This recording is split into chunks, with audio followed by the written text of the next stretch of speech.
Yo voy a hablar sobre Juan Montalvo. Su nombre completo es Juan María Montalvo Fiallos. Nació el 13 de abril de 1832 en Ambato, Ecuador. Sus padres fueron José Marcos Montalvo y madre Josefa Fiallos.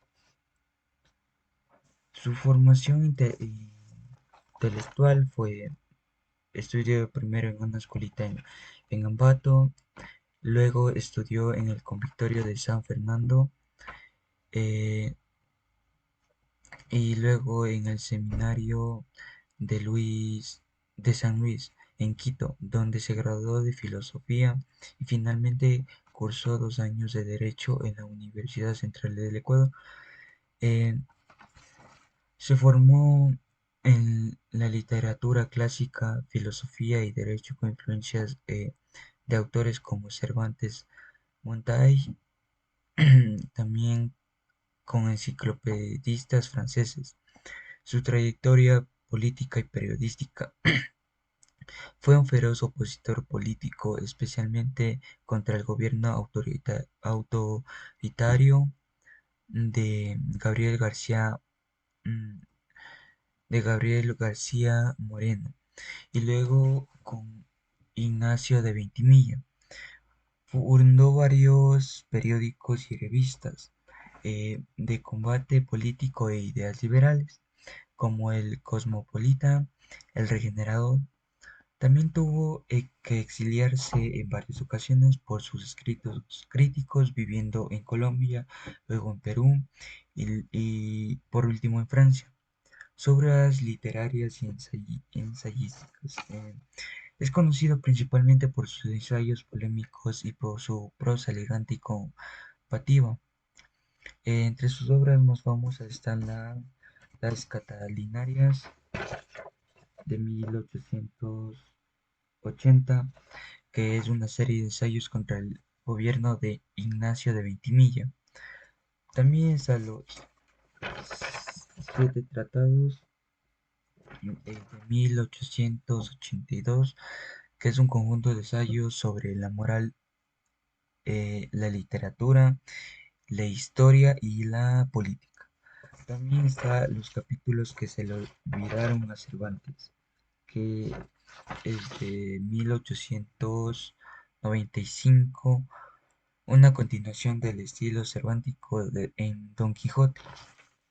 Bueno, su legado se considera un maestro del idioma castellano y un defensor de la libertad y la justicia. Murió en París, Francia, el 17 de enero de 1889, pero sus restos fueron repatriados, o sea, trasladados de nuevo a Ecuador a Ambato en 1932. Bueno, en Ecuador se le honra como símbolo de integridad intelectual y la lucha contra la tiranía. Gracias. Les voy a hablar de Miguel Riofrío, uno de los personajes más importantes dentro de la dictadura ecuatoriana. Miguel Riofrío Sánchez nació en Loja en 1822. Los padres de Riofrío fueron José María Riofrío y Custodia Pedreros. Sus estudios primarios y secundarios los realizó en la ciudad de Loja. En 1838 viajó a Quito y se inscribió en el convento de San Fernando, donde fue alumno de San Francisco Montalvo.